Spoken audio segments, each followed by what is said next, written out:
How's it going, everyone? Nick from Comic Culture here. We're doing another Nick at Night, talking about the books we picked up this past week. We got a decent stack of them and a lot more Marvel than we're used to seeing, so you don't want to miss it. Stay tuned.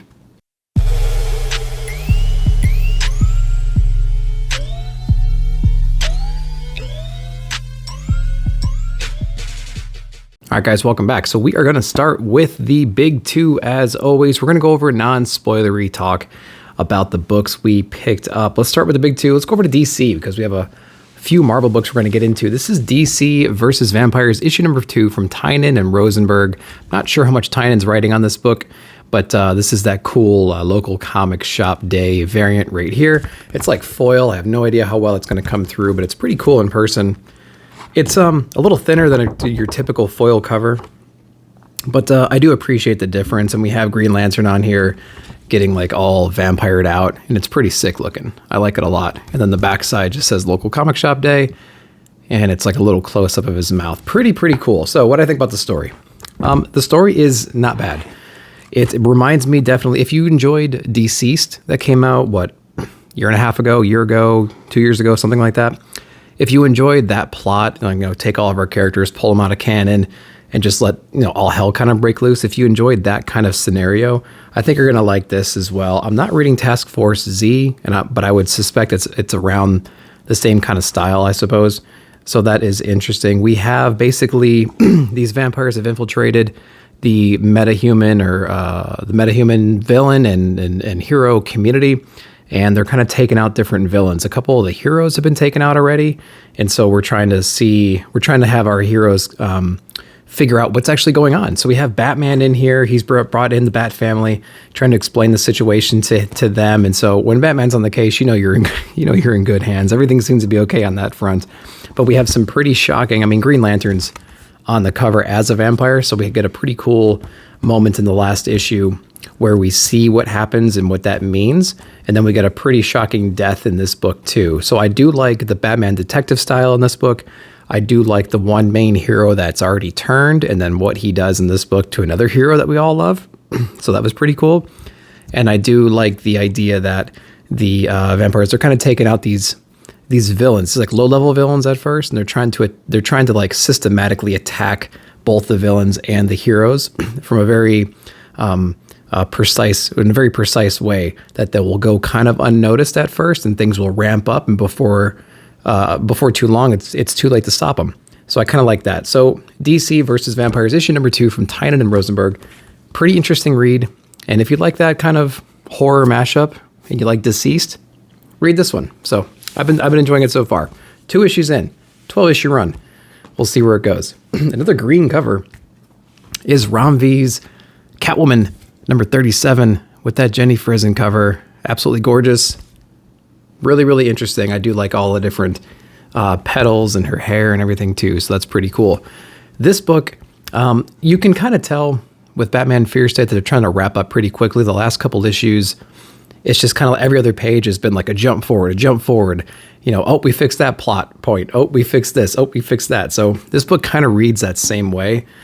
So I think Ram's doing the best he can. The art style is really interesting in this book. I do like that. I do like the crazy paneling and whatnot that they do in here to kind of show off what's going on. We do get some closure. Catwoman's got some tricks up her sleeves. When you're working with Riddler and Penguin, and you're kind of relying on them to help you through the situation, you should probably have a contingency plan, because those guys are probably not going to be too reliable. So, we have Catwoman doing Catwoman stuff, thinking of all the things that she should be thinking of. And it seemed like a short issue, but it wrapped up pretty quickly.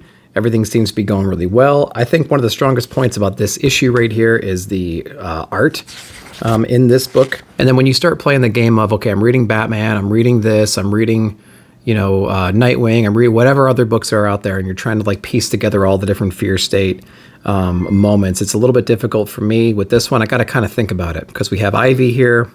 And so I'm trying to think, this should be the infantile Ivy, but she is in Batman. She is down in Eden. She's, Dragon Ball Z fusioned with like the more sinister Ivy.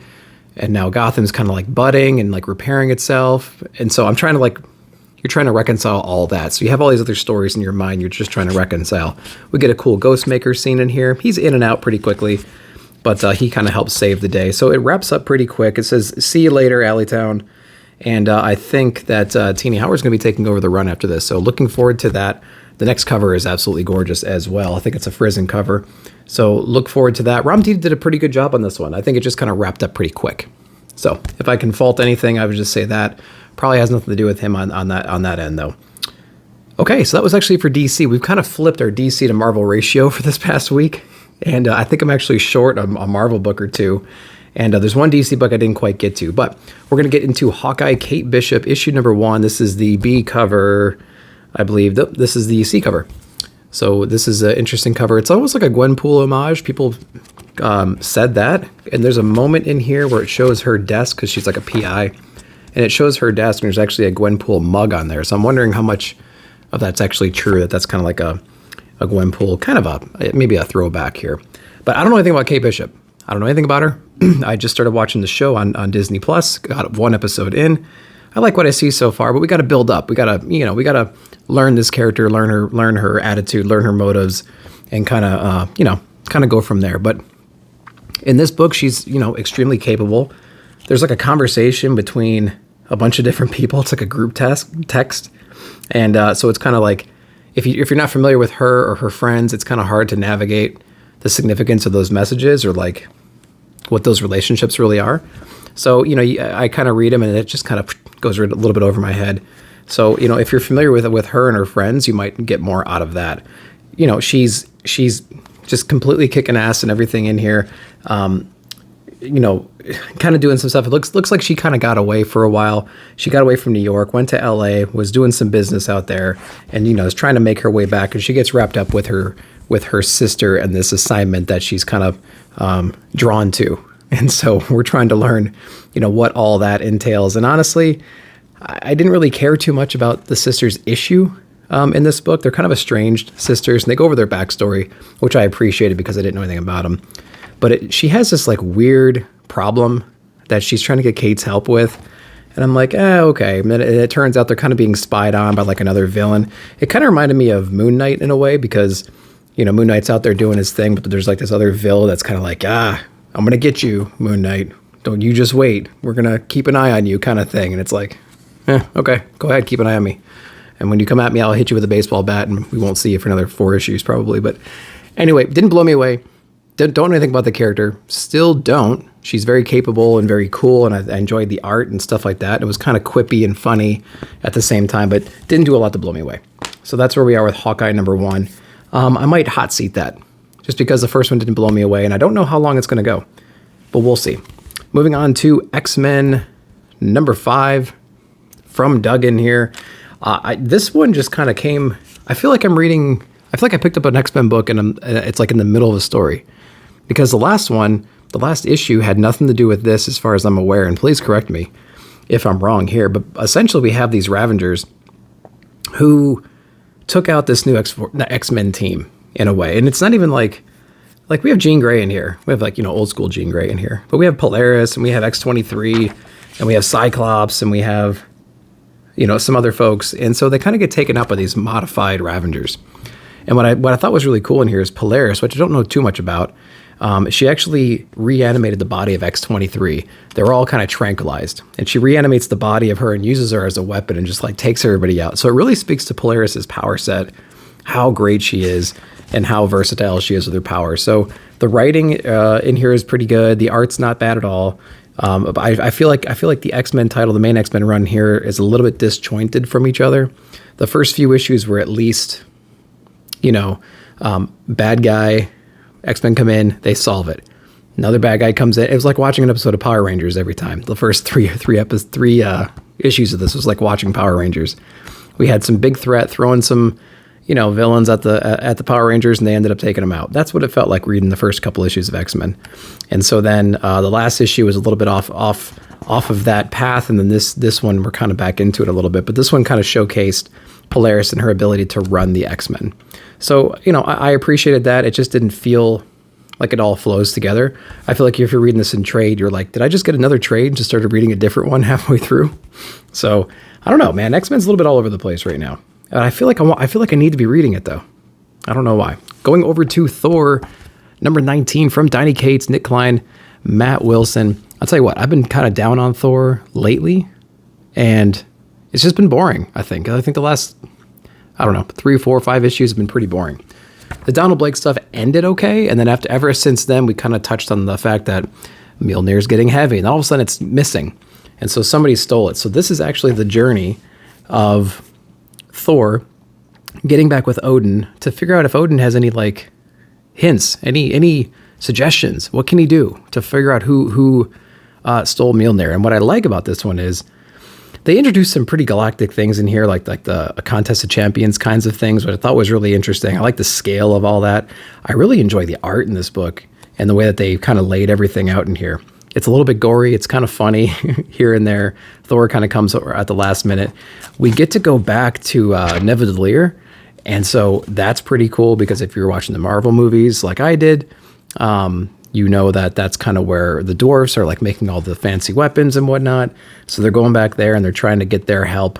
And there's a lot of lore they kind of bake into that as well as to why these guys might be able to help. You might think, well, they just forged the weapons, right? There's a little bit more to that. So they kind of go there because they have a decent plan and they come across something they didn't expect. So I actually, this one's kind of course correcting the whole series, I think. I like where this is going right here. I like the team up with Thor and Odin. I think their dynamic is pretty cool. And yeah, I actually dug this issue. So I'm pretty excited. They actually do get a little, they kind of take you back a little bit to tell you what happened and how Mjolnir kind of got casted. And how it was created.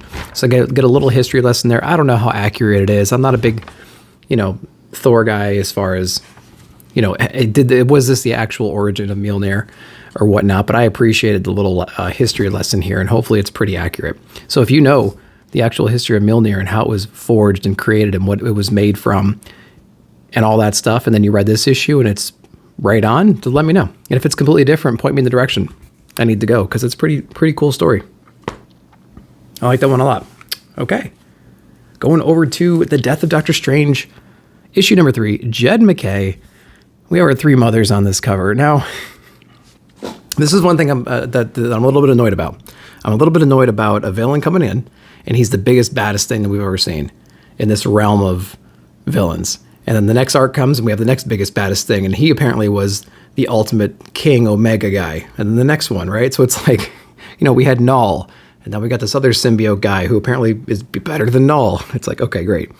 This is kind of the same thing. We have these different hierarchy of magic beings. And so there's a new one. It's like the ultra mega magic being out there. And it's constantly hungry. It's constantly devouring. It's constantly intaking.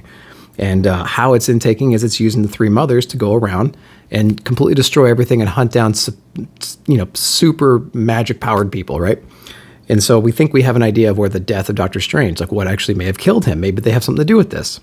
Not entirely sure. Still trying to figure it out.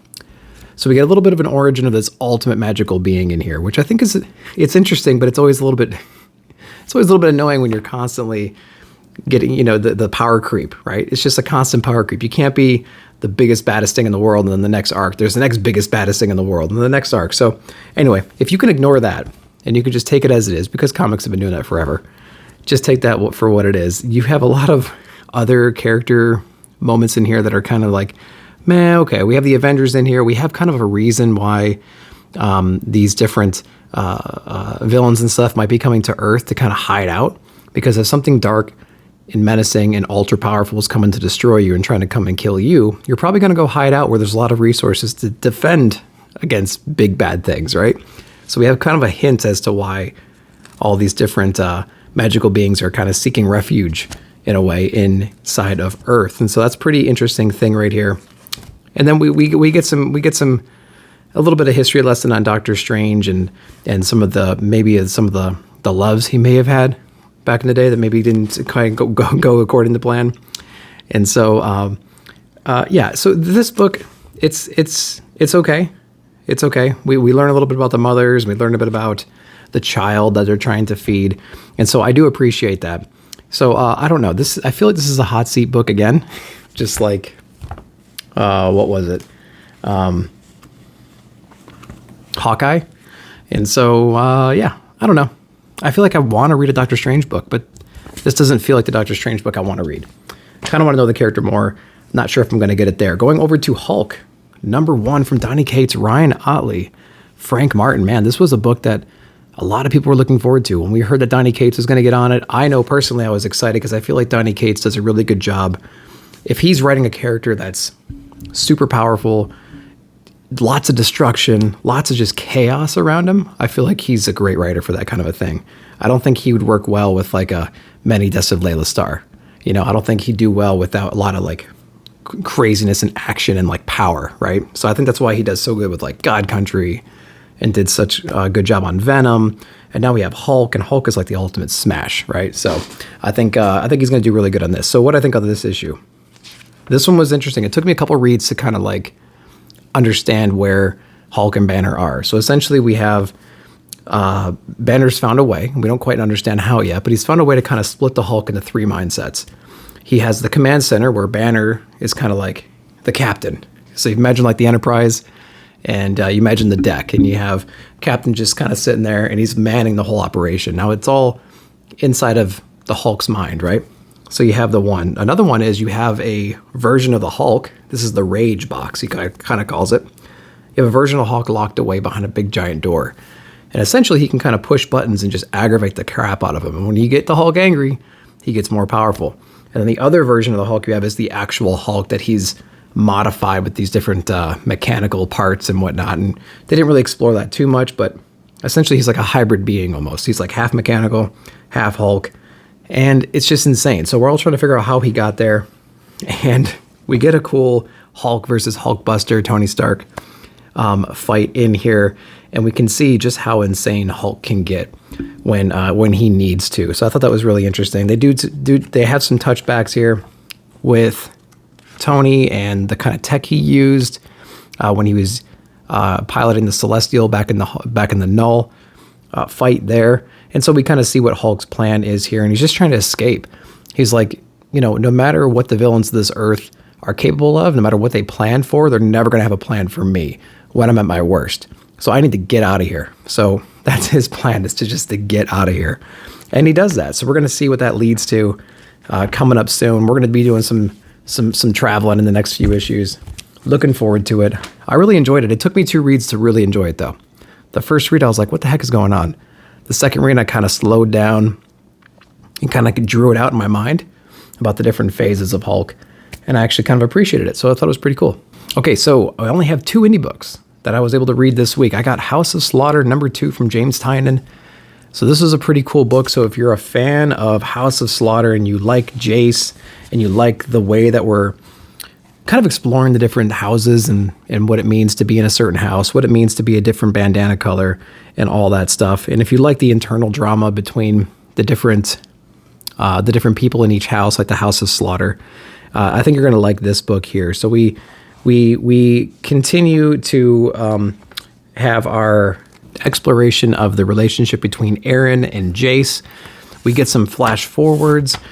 We kind of got the hint before in the other issue that Aaron's actually sent to kill Jace at some point. So we get a little bit of maybe present day, not quite sure. But then we also get a bunch of flashbacks to Jace's initiation. He came from another house. So what does it mean to come from another house into the House of Slaughter? What's the ritual around that? And so we thought it was pretty cool. So if you like all the little nuances of the houses and how they operate and the behind the scenes of initiation, you get all that in this book here too. So I think that's pretty cool. And again, it completely reminds me of John Wick, where Something's Killing Children kind of gave you the nuts and bolts, right? Like, okay, we have assassins, we have a revenge story, and we have different houses and some kind of organization maybe. Okay, and then the other movies, they really dive into what it means to be in those different houses and how they operate. That's kind of what we're doing with Something's Killing Children. We got the nuts and bolts of it. There's invisible monsters, there's hunters, and there's victims.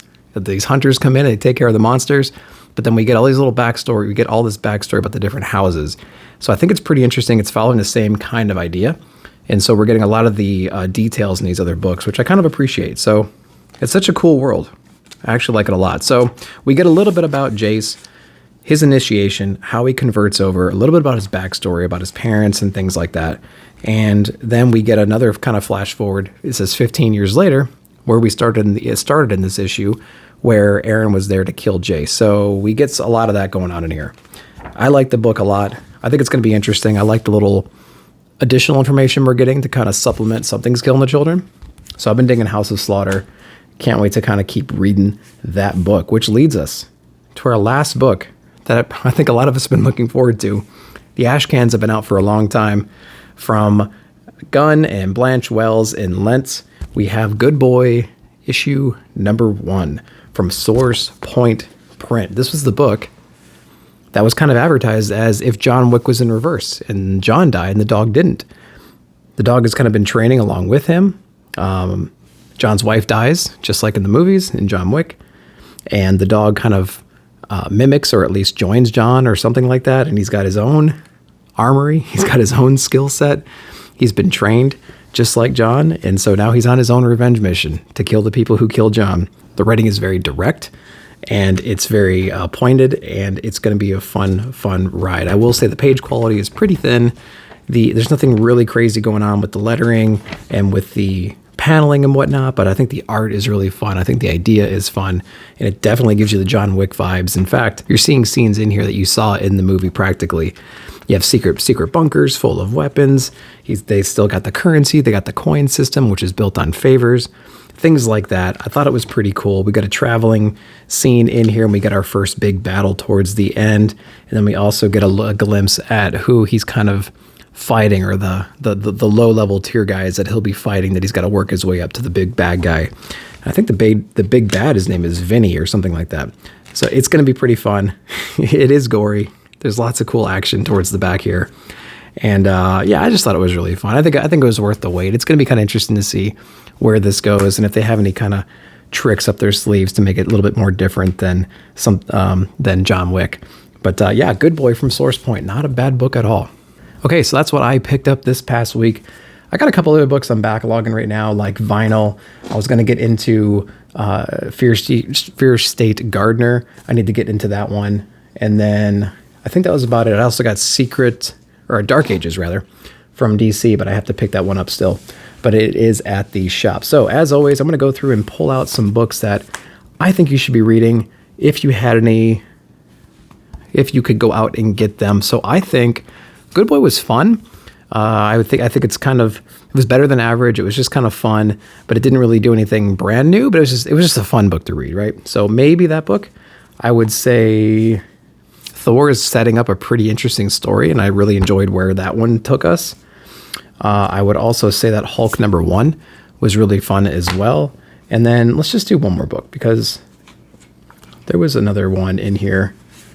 House of Slaughter was fun. It keeps building the story, but I think DC vs. Vampire issue number 2 brought me back to the Deceased days, and I really enjoyed what I saw in those books. I'm hoping we're going to get a little bit of that flavor in this, and it feels like we're heading in that direction. And I did like what I saw in that one. So I'm going to go with those. I'm going to go Good Boy, Thor, Hulk, and DC vs. Vampire issue number 2. Let me know down below in the description what your favorite books of the week were. Which ones did you read? Did I misinterpret anything? Any comments you want to have to these books that I went over this week? I really do appreciate it. Let me know down below in the comments. Like, subscribe, share, hit the bell notification for future videos. Thanks for watching. See you in the comments.